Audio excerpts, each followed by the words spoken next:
ازيكم حلوين؟ عاملين ايه؟ وحشتوني كتير. النهارده جايبه لكم فكره سريعه بس من الاخر. متنسوش اللايك والشير والاشتراك في القناه لو لسه ما اشتركتوش.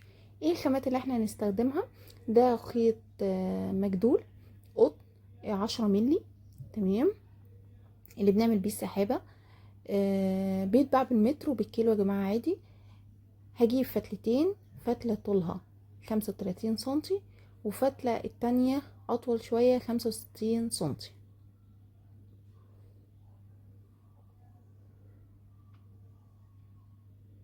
زي ما انتوا شايفين كده. واللي انا عاوزاه فازة فخار، مج فخار، في كمان الفخار بتاع اللي بيتحط فيه الاكل للعصافير وحاجات من ديت. اي حاجة من الحاجات ديت هتنفع معانا. طبعا المقص بتاعنا لازم يبقى حامي جدا. وكمان عايزة خيط بيور قطن 1.5 ملي. استخدمناه كتير في فيديوهات كتير والشغل بتاعه تحفة. هبدأ ألف الخيط البيور القطن على الخيط المجدول 10 ملي زي ما انتوا شايفين. في ناس بتشتكي في الحركة ديت ان الخيط بيفك منها. بشد ايدي زي ما انتوا شايفين كده، بشد ايدي وانا بلف الخيط.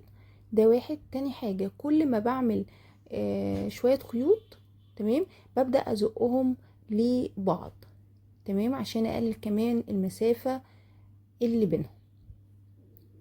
شفتوا انا بلف مش مستعجله خالص وشد الخيط. بصوا بزق ازاي عشان ما يبقاش فيه فراغات خالص في الخيط. هكمل بنفس الطريقه ديت. انا سبت من الطرف الناحيتي 5 سنتي ومن الناحيه التانية كمان هسيب 5 سنتي. تمام، يعني انا مببدأش الخيط المجدول من اول الفتله، لا، بسيب جزء فاضي تحت. تمام، هكمل بنفس الطريقه دي. لو وصلتوا لغايه هنا ما تنسوش اللايك والشير والاشتراك في القناه لو لسه ما اشتركتوش، وتسيبوا لي رايكم في التعليقات. هكمل بنفس الطريقه ديت. الفتله ال35 سنتي زي ما انتم شايفين كده، سبت 5 سنتي خيط ابيض من الناحيه دي و5 سنتي من الناحيه دي. بعمل ربطه بسيطه. هنا خلصت يا جماعه الفتله 35 سنتي، بقسمها بالنص بالظبط زي ما انتم شايفين. وهجيب ابره وخيط. انا خيطت هنا دلوقتي بلون جملي علشان تشوفوه. اما انا فكيت الخيط ده كله وخيطت بنفس الخيط المجدول، جبت منه فتلات وخيطت بيه. بس انا عشان تشوفوا الخياطه والابره رايحه فين، وتبقى الموضوع واضح بالنسبه لكم يعني، فعملت بلون مميز. تمام، هجيب الابره والخيط وابدا اخيط الاتنين في قلب بعض بنفس الطريقه ديت. في حل تاني ان اللزق، بس طبعا اللزق الشمع مش هيستحمل. في اللزق بيبقى زي البخاخه كده، انبوبه وبخاخه، بيبقى قوي بس الموضوع بيبقى مكلف لان الانبوبه اقل حاجه 150 جنيه. فانا حاولت ان انا اجيب لكم اقل التكاليف، فهي الخياطه هي البديل وكمان الاقوى. زي ما انتم شايفين كده هخيطهم غرز واسعة، يعني مش محتاجة اي حاجة. انا كل الموضوع ان انا عايزة اثبتها متنيين زي ما انتوا شايفين كده. هنا تنيت اول فتلة 35 سنتي بالنص وخيطتهم الاتنين في قلب بعض. تمام كده، ده اول جزء عملته معاكم. الفتلة التانية اللي هي 35 65 سنتي هنعمل فيه ايه؟ اول حاجة هقيس 15 سنتي، تمام، وابدا اتنيها زي ما انتم شايفين كده، واديها غرزة من الطرف بس. يعني مش زي ال35 الاولانية ان انا مسكتهم كلهم في بعض، لا، انا عايزة بس الطرفين الاتنين هما اللي يمسكوا في بعض زي ما انتم شايفين كده، برضو بالابرة والخيط.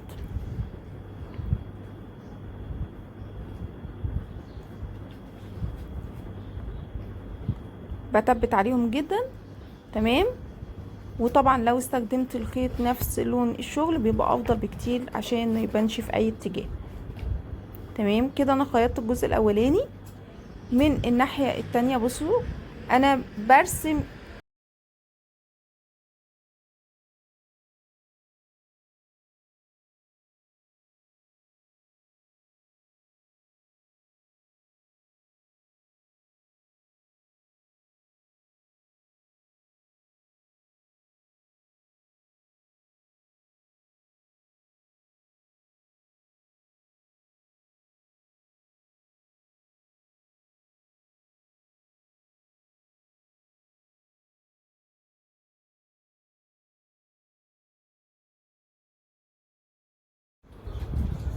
هنا بقى هجمع الفتلة ال65 مع ال35 في النص، وارسم اكمل الصبارة بتاعتي. برضو بلمها بالخياطة زي ما انتوا شايفين كده.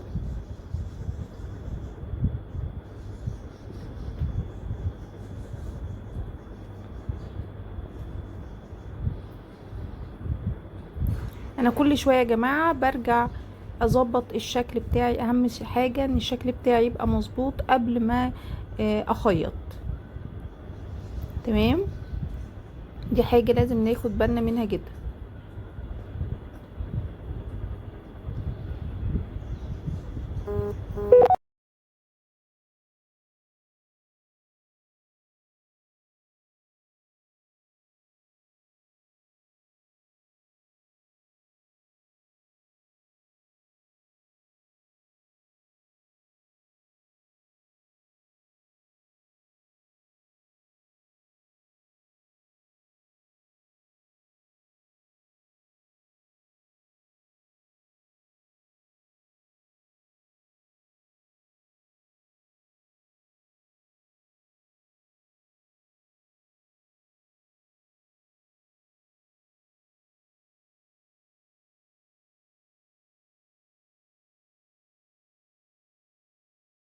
الجزء دوت هو اكتر جزء بياخد وقت، لاني انا بجمع كده 4 فتلات مع بعضيهم، فواحدة واحدة وانا بجمعها. ولو وصلتوا لغاية هنا ما تنسوش اللايك والشير والاشتراك في القناة لو لسه ما اشتركتوش. كده بعد ما انا خيطت الصبارة، على فكرة انا كده لما بايدي انا زي ما انتوا شايفين اخر حاجة ان انا خيطتها معاكم بنفس الطريقة. هلبسها جلافز او اي كيس علشان لما اصب الجبس ما يجيش عليها او تتلحوز باي شكل من الاشكال. تمام، ده سبب الكيس. طبعا احنا هنشيل الكيس دوت بعد ما بعد ما نخلص.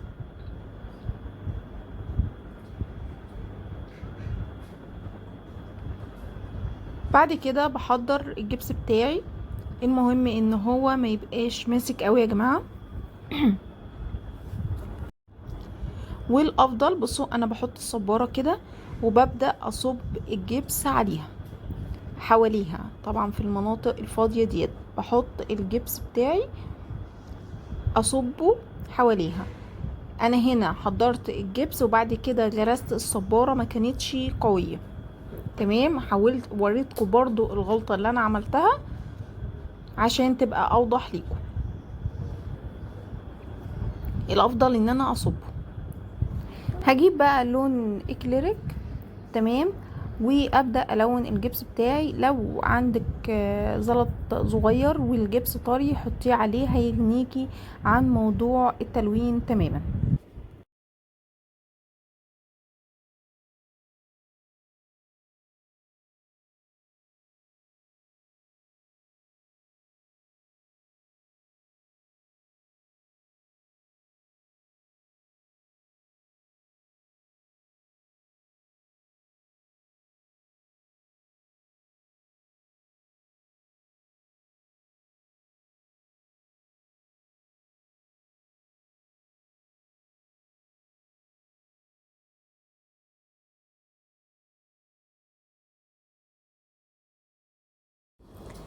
هنا بقى هلزق زرع صناعي، طرف زرع صناعي بسيط كده، والسماد بتاعي في الارضيه، وليمون مجفف جففته قطعته شرايح وحطيته في الميكرويف. ما عندكيش سيبيها في الشمس كام يوم بس وهي هتتجفف على شرايح.